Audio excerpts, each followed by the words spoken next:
Welcome back to the journey towards inner peace. My name is Ed Woodstock, and today's meditation is called Anger is Sadness's Bodyguard.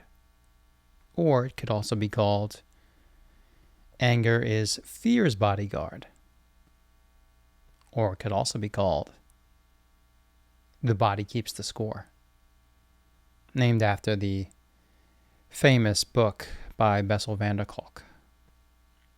And the body does keep the score.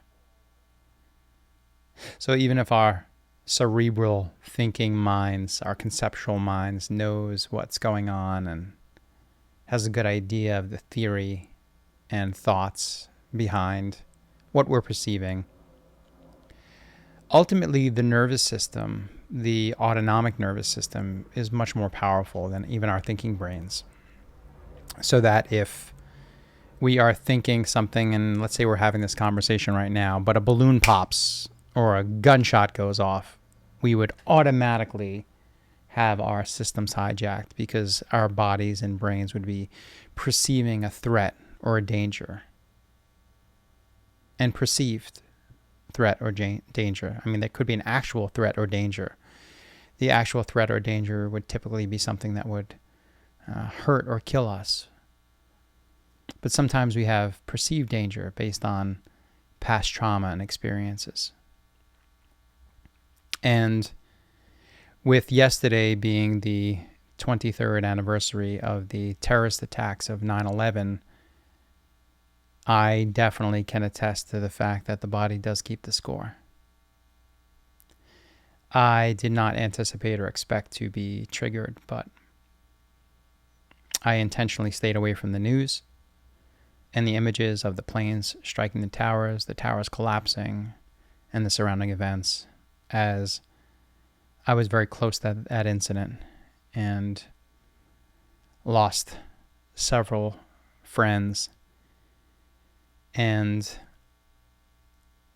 even though I tried to stay away from ingesting news media that would remind me and trigger me, I did overhear some of the memorial service as my dad had it on the TV, and it just so happened that the niece of a friend of the family was speaking about her uncle, who was a firefighter that was killed. And at the time of the terrorist attack of 9/11, I was not a firefighter at the time. I became a New York City firefighter a couple of years later. But at the time, I had many friends and family. My 3 older brothers were all members of the fire department on that day. And that was one of the fears of losing someone that I loved, which we lost several people, many people that we loved that day.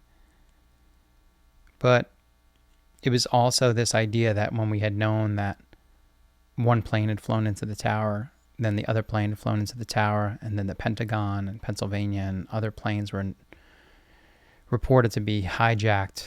It was this anticipation that these planes were just going to start falling from the sky all over the nation. Maybe it would be missiles. Maybe it would be explosives. Maybe it would be any type of terrorist attack. It felt as if the nation was under siege. It was. And so, as much as I tried to avoid any media, images, sounds, stories that might have triggered me, it was the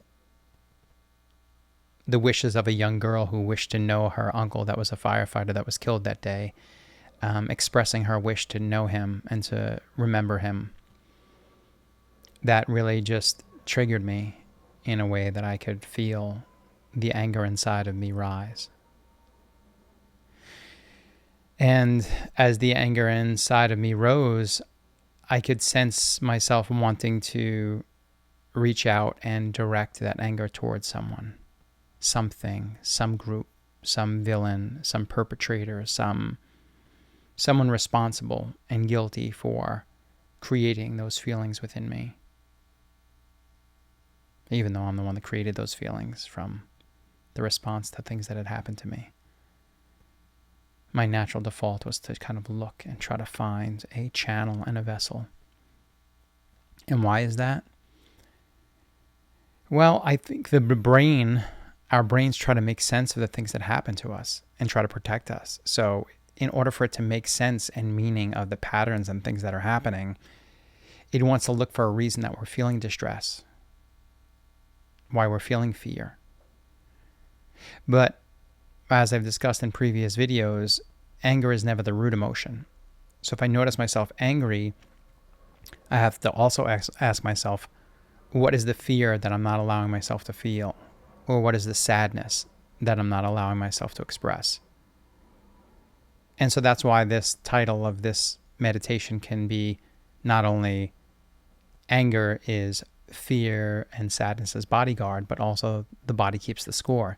Because when I feel myself feeling anger, I know that that's my nervous system's way of expressing to me, hey, there is some unprocessed experience here. There is some sadness, some grief, some fear that needs to either be felt and processed or reprocessed residually.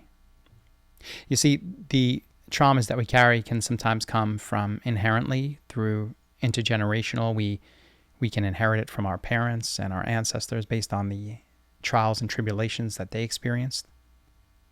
Babies that are in utero while their mothers are in war zones or dealing with famine or some sort of chronic fear can also develop very differently.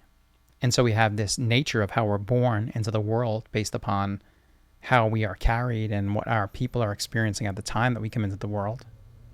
But there's also the nurture part of it, in which our environmental exposure to different experiences can create a reaction within us where we can feel fearful or afraid or abandoned or unloved based upon how our nervous system develops in our younger years. And so noticing these things, we can become more attuned and more aware to our nervous systems. What is our nervous system telling us? If we notice ourselves irritable and on edge, we might want to ask ourselves, what is this tension and confusion coming from?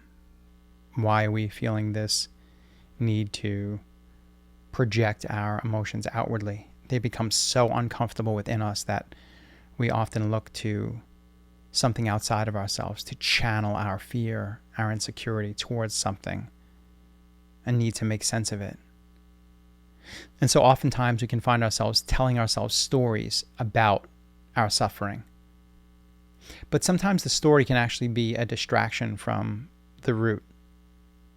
Simply meaning, if we find ourselves caught up in story, we should be mindful that it may not be as important to tell ourselves the story, that might just reinforce the wound.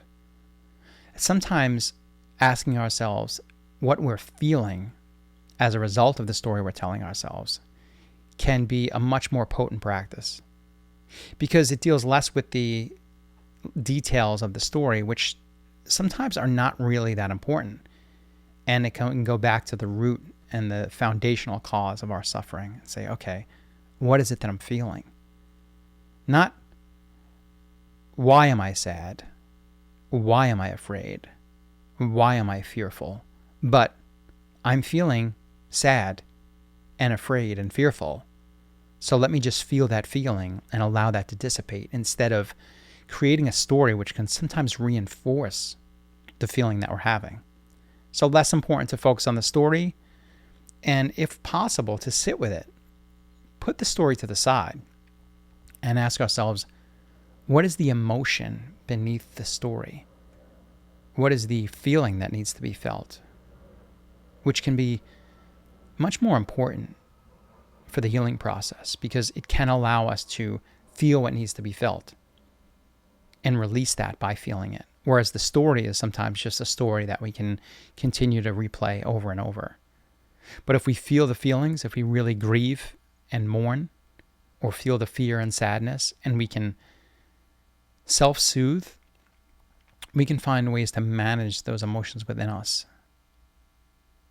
And to also be mindful if we're trying to numb and distract ourselves through the use of food, alcohol, drugs, scrolling, whatever the addiction might be that might be preventing us from fully feeling the feelings that need to be felt. And so I just wanted to bring some attention to those people that might be triggered as a result of a significant catastrophic event.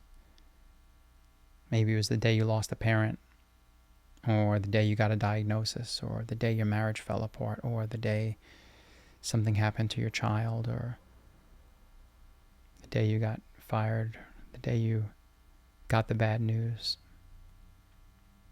And we all have these JFK moments where we remember where we were when we heard the news about something that had happened. And 9/11 is one of those moments where most people remember where they were and what they were doing when they heard the news. So it can be powerful for us to remember, but we should be mindful that, are we remembering for the sake of remembering?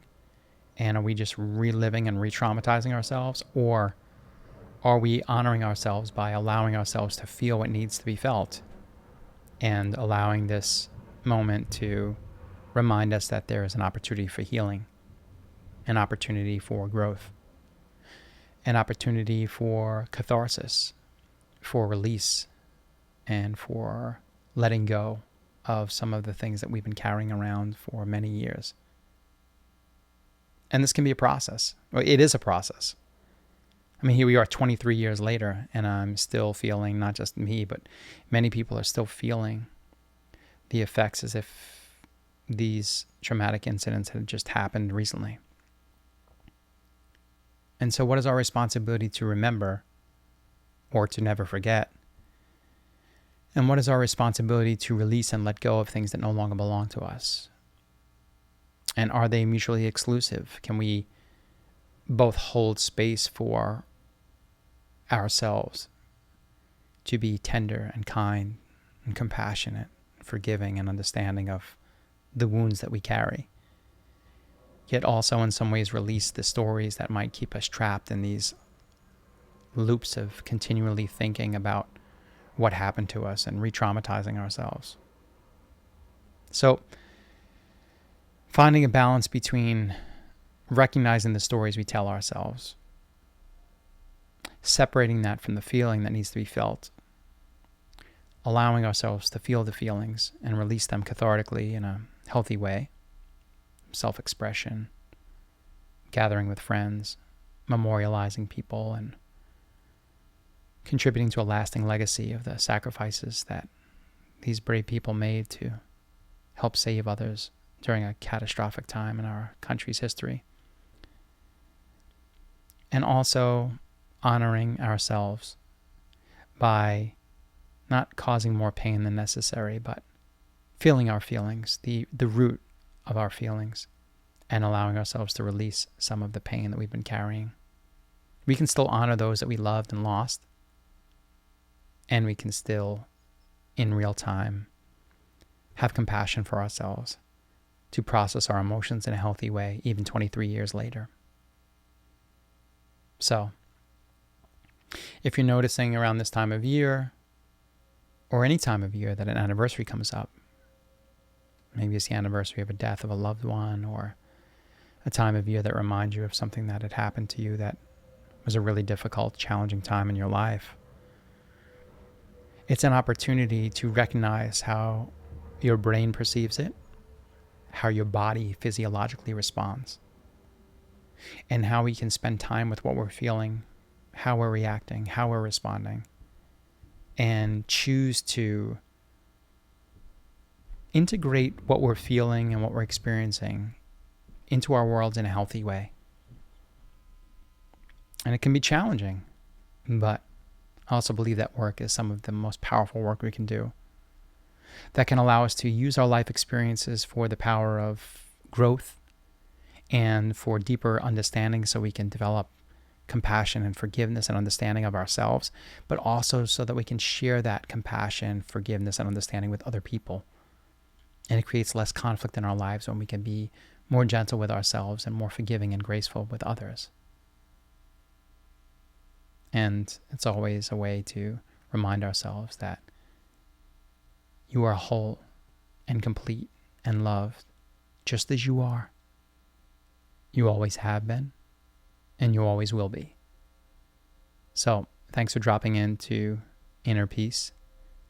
Thank you for joining this short meditation on how the body keeps the score and how anger protects us from feeling some more vulnerable emotions.